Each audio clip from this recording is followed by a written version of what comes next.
온통 썩어 문드러진 똥 냄새가 진동하는 그곳.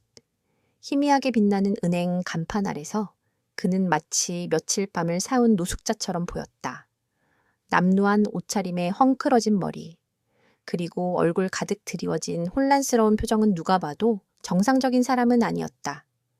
사람들은 그를 피했고 직원들은 코를 막으며 짜증 섞인 시선을 던졌다. 이 노친네. 또 왔어. 아주 똥냄새 때문에 손님들이 다 도망가겠네. 젊고 거만한 은행 지점장의 목소리가 날카롭게 울렸다. 나는 그 자리에서 숨을 멈췄다. 그의 눈빛은 공허했고 그의 입에서 흘러나오는 중얼거림은 알아들을 수 없었지만 그 모든 것이 내 심장을 저몄다. 그날 밤 뉴스의 헤드라인은 충격적이었다. 대형 은행, 전례 없는 유동성 위기로 파산 위기 직면.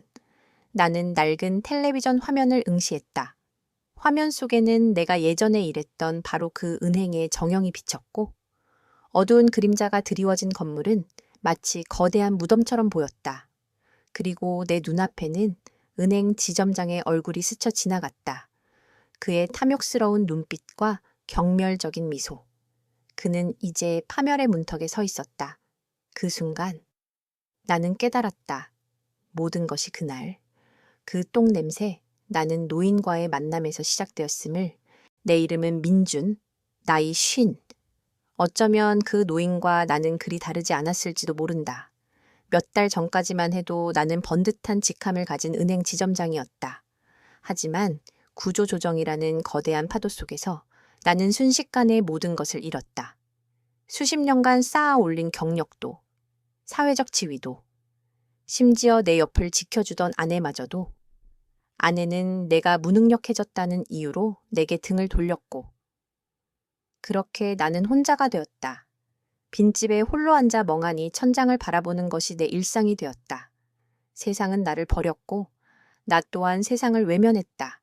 매일 아침 눈을 뜨면 막연한 불안감과 함께 깊은 공허함이 나를 덮쳤다. 어제와 다를 바 없는 하루가 또 다시 시작될 것이라는 예감은 나를 더욱 지치게 만들었다. 더 이상 해야 할 일도 만나야 할 사람도 없었다. 휴대폰은 조용했고 거울 속 내 모습은 점점 더 초라해져 갔다. 덥수룩하게 자란 수염, 축 처진 어깨, 그리고 텅 비어버린 눈빛. 나는 그저 살아있는 시체와 다를 바 없었다. 과거의 영광은 희미해졌고 미래는 보이지 않았다. 나는 마치 끝없는 어둠 속에 갇힌 듯한 기분이었다. 삶의 모든 의미가 사라진 듯했다. 가끔은 내가 왜 숨을 쉬고 있는지조차 의문스러웠다. 이 지루하고 고통스러운 삶을 언제까지 견뎌야 할까? 내 안에 또 다른 내가 속삭였다. 차라리 모든 것을 끝내는 것이 편할지도 모른다고. 하지만 그럴 용기조차 내게는 없었다. 나는 그저 흐릿한 시선으로 창밖을 바라보며 시간의 흐름을 느끼는 것 외에는 아무것도 할 수 없었다. 그렇게 나는 깊은 절망의 늪에서 허우적거렸다. 그날 아침도 여느 때와 다름없이 회색빛이었다. 창밖으로는 희뿌연 미세먼지가 도시를 뒤덮고 있었고 나는 아무런 의욕 없이 침대에서 몸을 일으켰다. 어차피 갈 곳도 할 일도 없었지만 그렇다고 하루 종일 누워 있을 수도 없는 노릇이었다. 빵 한 조각을 겨우 목으로 넘기고는 무작정 집을 나섰다. 갈 곳 없는 발걸음은 터벅터벅 골목길을 헤매었다. 공원에 앉아 멍하니 비둘기 떼를 바라보거나 카페에 들어가 뜨거운 커피를 시켜놓고는 아무것도 하지 않은 채 몇 시간을 보내는 것이 전부였다. 나는 세상에서 가장 투명한 인간이 된 것 같았다. 아무도 나를 보지 못했고 나 또한 아무에게도 관심이 없었다. 그러다 문득 오래된 통장 하나가 떠올랐다. 구조조정 전에 다니던 은행에 개설했던 주거래 통장이었다. 퇴직금도 얼마 남지 않았고 더 이상 그 은행에 돈을 묶어둘 이유도 없었다. 아니, 그보다는 내 인생의 마지막 남은 찌꺼기마저 정리하고 싶다는 충동이 강했다. 그렇게라도 해야 비로소 모든 것이 끝날 것 같았다. 나는 익숙하면서도 낯선 길을 따라 그 은행으로 향했다. 발걸음은 무거웠고 심장은 이유 모를 불안감에 두근거렸다. 은행 문을 열고 들어서는 순간 나는 순간적으로 멈칫했다. 쾌적하고 깔끔해야 할 은행 안에서 희미하지만 역겨운 냄새가 코를 찔렀다. 섞인 땀과 먼지, 그리고 설명하기 어려운 퀴퀴한 냄새. 냄새의 근원지를 따라 시선을 옮기자 창가 쪽 의자에 앉아있는 한 노인이 눈에 들어왔다. 그의 옷차림은 남루하다 못해 해졌고 덥수룩한 백발은 이리저리 뻗쳐 있었다. 얼굴에는 깊은 주름이 패어 있었고 초점 없는 눈은 허공을 응시하고 있었다. 그는 끊임없이 무언가를 중얼거렸지만 무슨 말인지 알아들을 수 없었다. 분명 노숙자였다. 은행에 왜 이런 사람이 앉아 있는 걸까? 잠시 의아했지만 나는 곧 내 용무를 보기 위해 번호표를 뽑았다. 다음 고객님. 창구 직원의 목소리에 나는 정신을 차렸다. 통장을 내밀며 해지하겠다고 말했다. 직원은 능숙하게 서류를 처리했고 나는 마지막으로 남은 잔액을 확인했다. 모든 것이 끝났다. 이제 나는 정말 아무것도 남지 않은 사람이었다. 통장을 돌려받고 돌아서려는 순간 로비에서 시끄러운 소리가 들렸다. 아니, 이 노인네가 진짜 여기가 어디라고 와서 이러는 거예요. 당장 나가세요. 다른 손님들이 불쾌해 하잖아요. 젊은 여직원의 짜증 섞인 목소리였다. 나는 소리가 나는 쪽으로 고개를 돌렸다. 아까 그 노인이었다. 그는 비틀거리며 창구 쪽으로 다가가려 하고 있었다. 그의 손에는 너덜너덜한 종이 뭉치가 들려 있었다. 은행 돈만 옮겨야. 그는 더듬더듬 알아듣기 힘든 말을 내뱉었다. 하지만 그의 말은 마치 텔레비전의 잡음처럼 직원들의 귀에는 들리지 않는 것 같았다. 회장님, 저분 좀 어떻게 해주세요. 냄새도 너무 심하고. 자꾸 영업 방해하잖아요. 여직원이 고개를 돌려 나를 보고 외쳤다. 아, 내가 지점장이었던 시절의 그 젊은 지점장이었다. 그는 고급스러운 슈트 차림에 깔끔하게 넘긴 머리를 하고 있었다. 그의 얼굴에는 짜증과 경멸이 역력했다. 이봐요. 어르신 여기 은행이에요. 당신 같은 분이 계실 곳이 아니라고요? 당장 나가지 않으면 경찰 부를 겁니다. 지점장은 노인에게 거친 목소리로 소리쳤다. 노인은 순간 움찔하며 뒷걸음질 쳤다. 그의 눈빛은 더욱 혼란스러워 보였다. 그는 주춤거리다가 결국 바닥에 주저앉았다.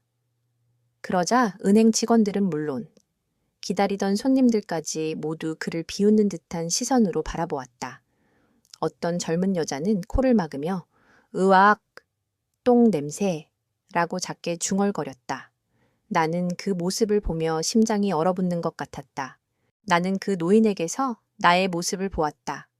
세상에게 외면당하고 쓸모없다고 여겨지는 존재. 나는 무의식적으로 그에게 다가갔다.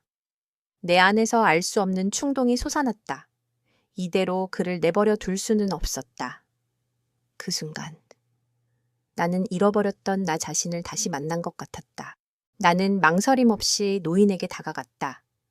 그가 주저앉아 있는 바닥에는 작은 오물이 묻어 있었고 역겨운 냄새는 더욱 진동했다.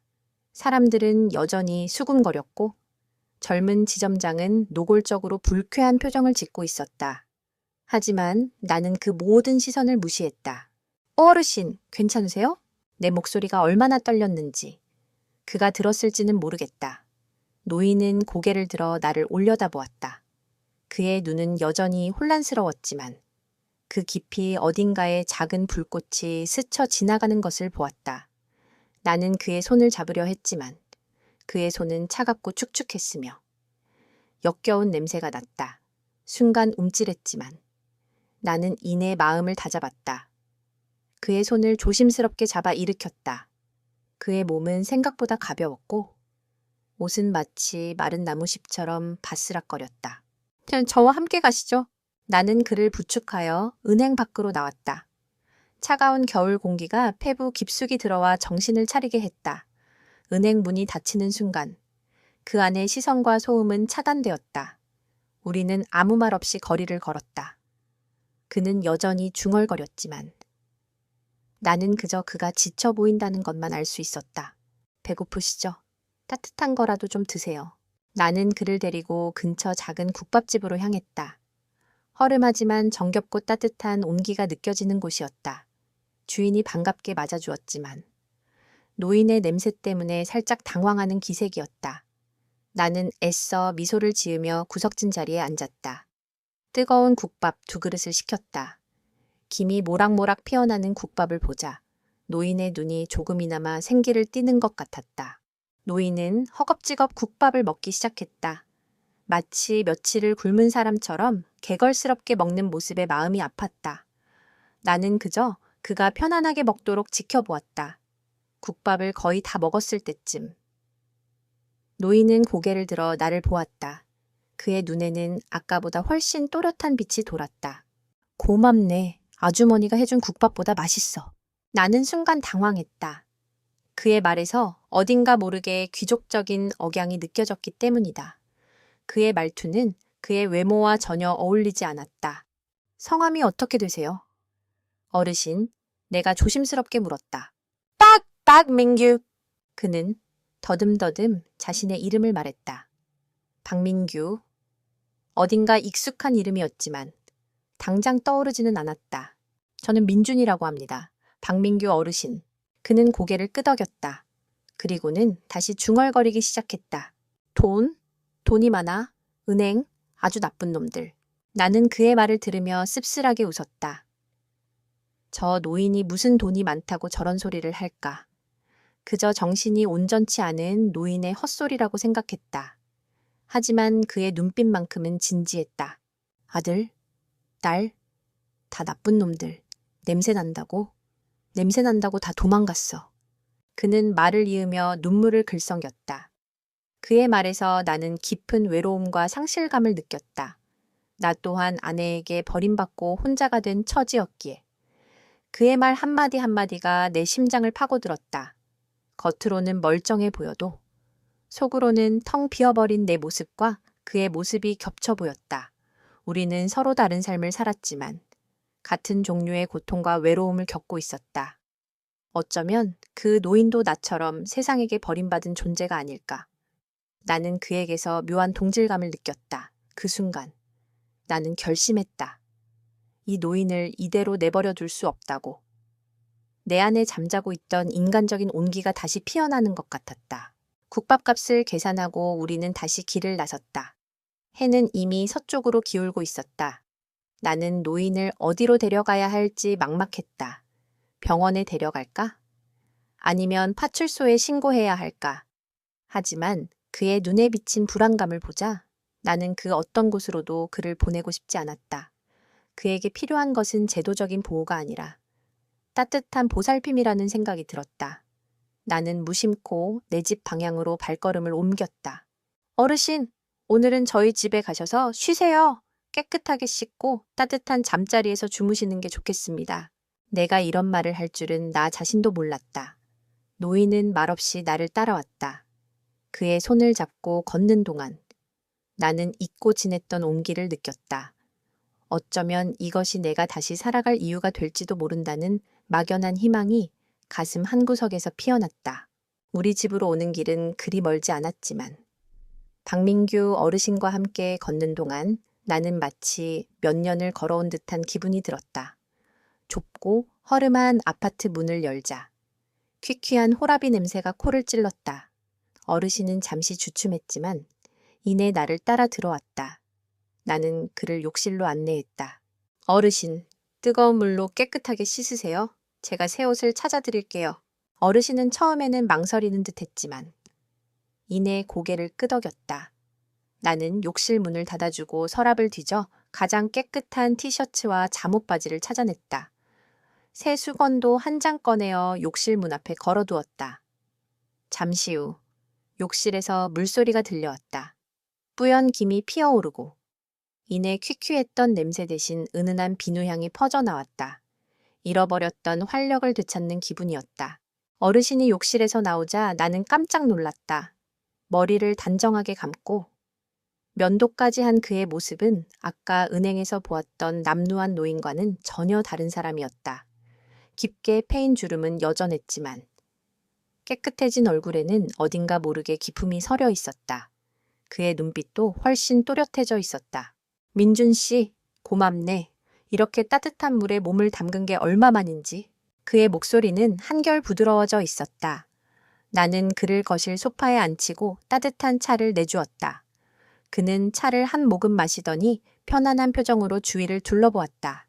우리 아들, 딸들도 이렇게 따뜻하게 해주지 않았는데 그의 말에 나는 마음이 아팠다. 아무리 치매를 앓고 있다고 해도. 자식에게 버림받았다는 사실은 그의 가슴에 깊은 상처로 남아있는 듯했다. 나는 그저 그의 손을 잡고 아무 말 없이 토닥여 주었다. 다음 날 아침, 어르신은 훨씬 더 활기찬 모습이었다. 우리는 함께 식사를 하고 나는 그를 모시고 동네 병원으로 향했다. 기본적인 검사를 받고 의사와 상담했다. 의사는 어르신이 알츠하이머 초기 단계이며 지속적인 보살핌과 관리가 필요하다고 말했다. 나는 그의 상태에 대해 더 자세히 물었고 의사는 친절하게 답해 주었다. 집으로 돌아오는 길, 어르신은 내 손을 잡고 어린아이처럼 좋아했다. 그는 길가의 꽃을 보며 웃기도 하고 지나가는 강아지를 쓰다듬으려 하기도 했다. 그의 해맑은 모습에 나는 잃었던 미소를 되찾았다. 그의 옆에서 나는 더 이상 외롭지 않았다. 집에 돌아와 어르신의 낡은 옷을 정리하다가 나는 그의 주머니에서 낡은 지갑을 발견했다. 지갑 속에는 오래된 신분증과 함께 작은 수첩이 들어 있었다. 나는 무심코 수첩을 펼쳤다. 그 안에는 은행 계좌번호와 함께 엄청난 숫자의 금액이 적혀 있었다. 내 눈을 의심했다. 0이 너무 많아 셀 수도 없을 정도였다. 그리고 몇몇 사람들의 이름과 전화번호가 적혀 있었는데 그 중에는 박민규 어르신의 딸로 보이는 박지영이라는 이름도 있었다. 나는 순간 혼란스러웠다. 이 어르신이 단순히 길거리를 헤매는 노숙자가 아니었던 것이다. 이 엄청난 재산의 주인이라니 내 머릿속은 복잡해졌다. 이제 어떻게 해야 할까? 그의 가족에게 연락해야 할까? 하지만 어르신이 말했던 아들, 딸 다 나쁜 놈들, 냄새 난다고 다 도망갔어. 라는 말이 계속 귓가에 맴돌았다. 나는 잠시 고민하다가 일단 이 사실을 어르신에게 말하지 않기로 했다. 그에게 필요한 것은 돈이 아니라 따뜻한 보살핌과 진심 어린 마음이라는 것을 알았기 때문이다. 그날 이후 나는 어르신을 돌보는데 모든 시간을 쏟았다. 매일 아침 함께 산책을 하고 장을 보고 맛있는 음식을 만들어 주었다. 어르신은 가끔씩 정신이 혼미해지기도 했지만 내가 옆에 있으면 안정을 찾았다. 그는 나를 마치 친아들처럼 따랐고 나 또한 그에게서 잃어버렸던 나 아버지의 빈자리를 채우는 듯한 기분을 느꼈다. 우리는 서로에게 위로가 되었고 외로움을 나누며 깊은 유대감을 형성해 갔다. 어느 날 저녁, 어르신은 잠들기 전 내 손을 잡고 나지막이 말했다. 민준 씨, 자네는 나를 버리지 않을 거지. 나는 그의 말에 가슴이 뭉클했다. 네, 어르신, 절대 버리지 않을 겁니다. 제가 어르신의 가족이 되어 드릴게요. 그는 희미하게 미소 지으며 잠이 들었다. 나는 그의 잠든 얼굴을 바라보며 생각했다. 어쩌면 이 만남은 우연이 아니라 나에게 주어진 마지막 기회일지도 모른다고. 잃어버렸던 삶의 의미를 되찾고 다시 살아갈 이유를 찾을 수 있는 기회. 나는 그의 옆에 조용히 앉아 밤늦도록 그의 손을 놓지 않았다. 평화로운 날들이 이어지는 듯했다. 어르신과 나는 매일 아침 함께 동네 뒷산을 산책하고 작은 텃밭에 씨앗을 심으며 시간을 보냈다. 그는 기억이 온전치 않아도 어린아이처럼 해맑게 웃었고 나는 그런 그를 보며 잊었던 미소를 되찾았다. 은행에서 겪었던 굴욕과 실직의 상처는 어르신과의 시간 속에서 조금씩 아물어가는 듯했다. 나는 더 이상 과거에 얽매이지 않고 현재의 작은 행복에 감사하게 되었다. 그러던 어느 날 오후 낯선 번호로 전화가 걸려왔다. 받아보니 목소리는 차갑고 단호했다. 안녕하세요. 박민규 어르신의 딸 박지영이라고 합니다. 혹시 저희 아버지께서 선생님 댁에 계신가요? 나는 순간 심장이 철렁했다. 올 것이 왔구나 싶었다. 하지만 애써 침착하게 대답했다. 네, 어르신께서 잠시 머무르고 계십니다. 아, 다행이네요. 저희가 아버지를 찾고 있었는데 연락이 닿지 않아서요. 제가 내일 아침에 아버지 모시러 찾아뵙겠습니다. 그녀의 목소리에는 걱정보다는 안도감, 그리고 어딘가 모를 싸늘함이 느껴졌다. 나는 왠지 모르게 불길한 예감을 지울 수 없었다. 다음 날 아침, 약속 시간보다 훨씬 일찍 박지영 씨가 찾아왔다. 그녀는 고급스러운 외제차에서 내렸고, 뒤에는 정장 차림의 남자가 따라 내렸다. 그는 변호사라고 자신을 소개했다. 안녕하세요. 박지영입니다. 저희 아버지를 보살펴 주셔서 정말 감사합니다. 그녀는 형식적인 미소를 지었지만 그 눈빛은 차가웠다. 어르신은 지영 씨를 보자마자 얼굴이 굳어졌다. 그는 내 뒤로 숨으려 했다. 아니야. 저들은 나쁜 사람이야. 냄새나. 그는 작은 목소리로 중얼거렸다. 나는 어르신의 손을 꼭 잡고 그를 안심시켰다. 지영 씨는 앉자마자 본론으로 들어갔다. 선생님 덕분에 아버지가 무사히 계셔서 정말 다행입니다. 그런데 혹시 아버지가 선생님께 어떤 부탁을 하시거나 금전적인 거래를 하신 적이 있으신가요? 나는 그녀의 질문에 어이가 없었다. 무슨 말씀이신지? 어르신께서는 그저 저와 함께 생활하고 계실 뿐입니다. 옆에 있던 변호사가 서류 뭉치를 꺼내며 말했다. 박민규 어르신 명의의 통장에서 최근 큰 금액이 인출되었고 선생님 명의의 계좌로 일부가 이체된 흔적이 있습니다. 저희는 이 부분에 대해 명확한 설명을 듣고 싶습니다. 나는 그제야 그들이 나를 의심하고 있음을 깨달았다. 내가 어르신의 돈을 노리고 접근했다고 생각하는 것이다. 며칠 전 어르신과 함께 새 통장을 만들었던 것이 화근이었다. 그때 나는 어르신이 낡은 통장을 불편해하셔서 작은 금액만 넣어두려고 했을 뿐이었다. 그런데 어르신이 갑자기 수십억 원을 내 계좌로 송금해 버리는 바람에 나도 모르게 돈이 들어와 버렸던 것이다. 그 돈은 내가 감히 생각할 수도 없는 거액이었다. 나는 분노가 치밀었다. 저는 어르신의 돈에는 단 1원도 관심 없습니다. 저는 그저 어르신을 돌봤을 뿐입니다. 선생님, 세상에 공짜는 없죠? 저희는 순수한 의도라고 보기 어렵습니다. 변호사는 비웃는 듯한 표정으로 말했다. 그 순간 초인종이 울렸다. 문을 열어보니 뜻밖의 인물이 서 있었다. 바로 내가 어르신을 데리고 나왔던 그 은행의 젊은 지점장이었다. 그는 양손 가득 과일 바구니와 고급 영양제를 들고 있었다. 박민규 어르신 계십니까? 제가 인사가 늦었습니다. 어르신께서 저희 은행의 VIP 고객이시더군요. 제가 어르신을 몰라 뵙고 신뢰가 많았습니다.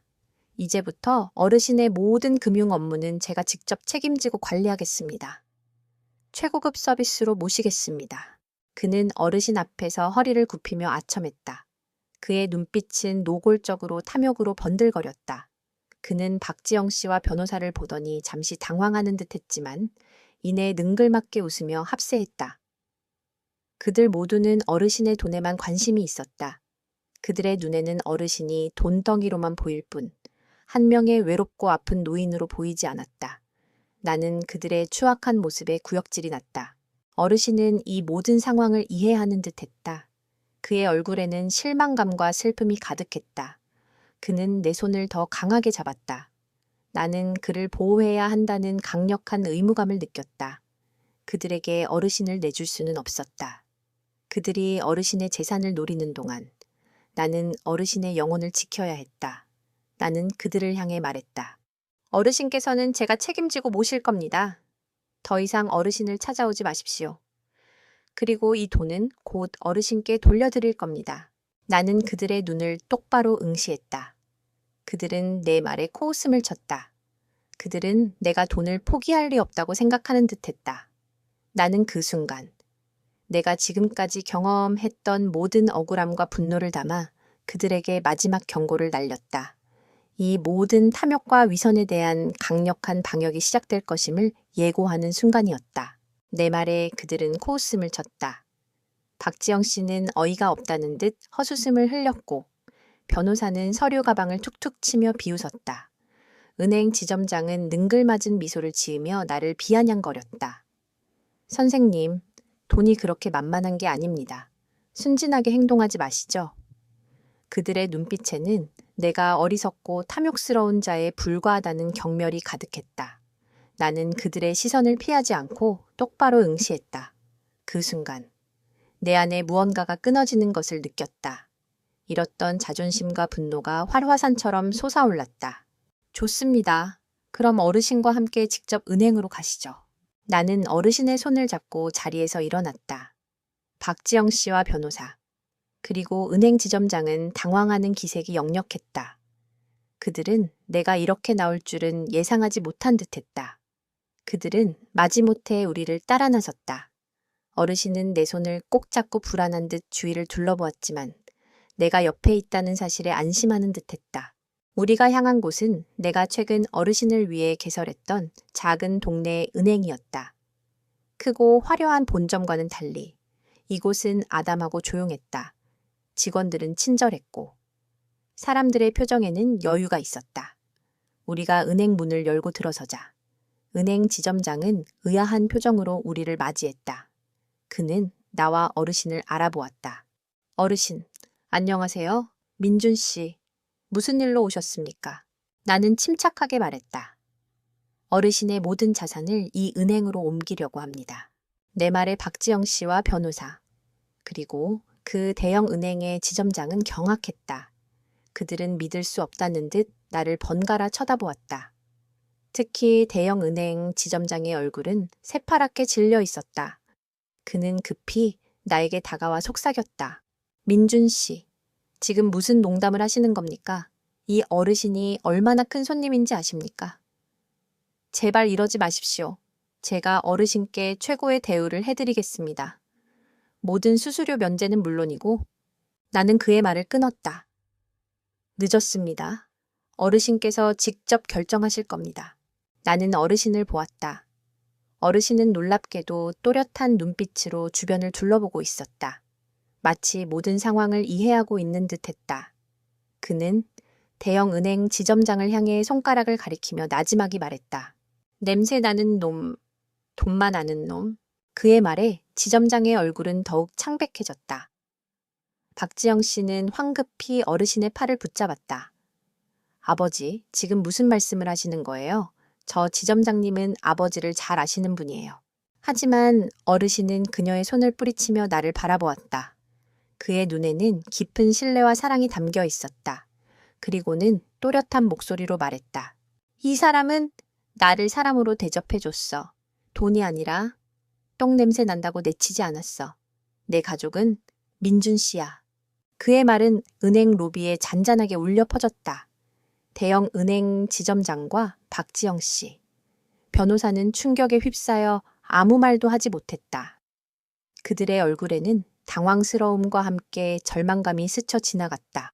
어르신은 이어서 말했다.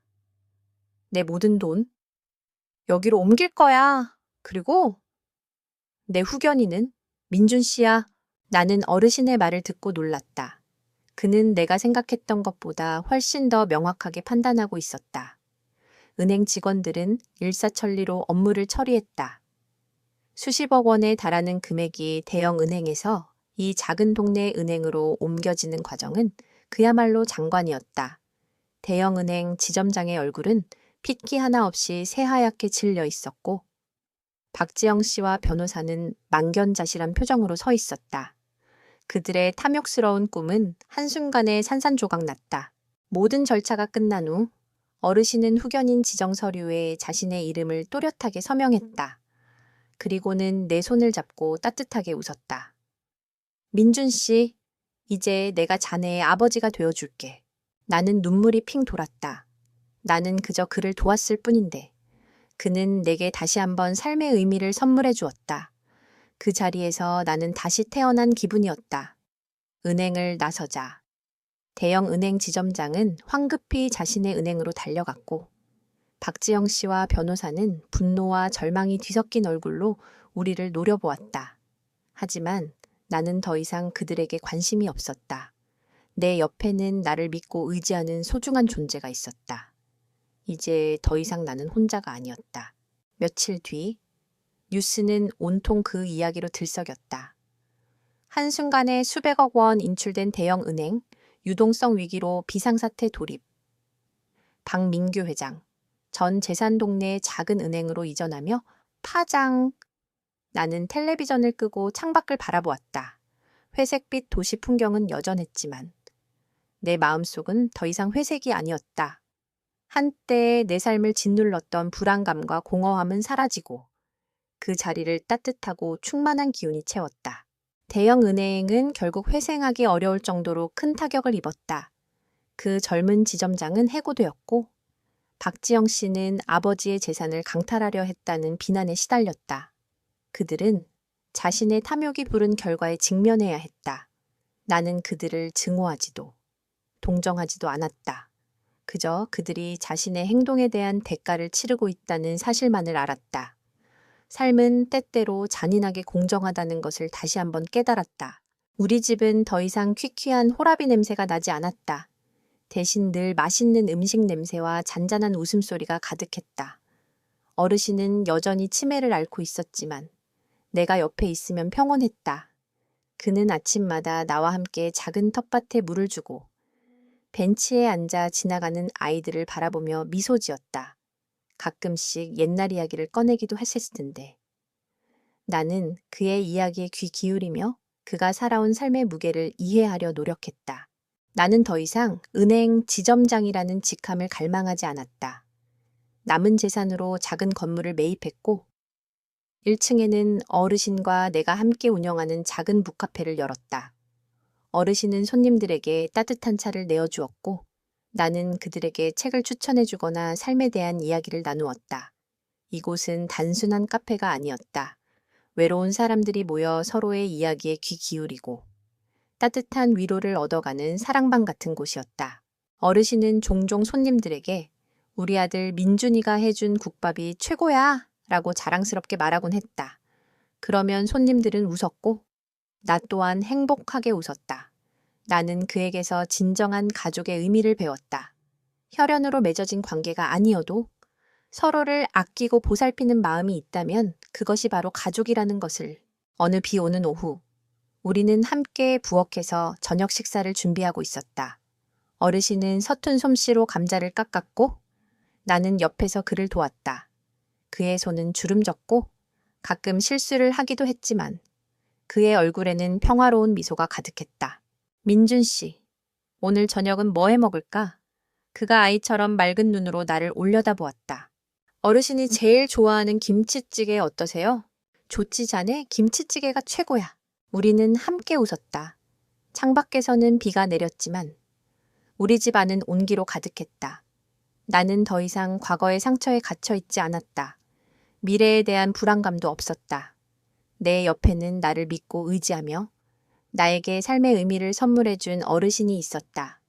나는 그의 손을 잡았다. 따뜻하고 부드러웠다. 이것이 바로 내가 그토록 찾아 헤매던 삶의 평화이자 진정한 행복이었다. 똥 냄새로 시작된 인연이 이렇게 아름다운 구원으로 끝날 줄 누가 알았겠는가.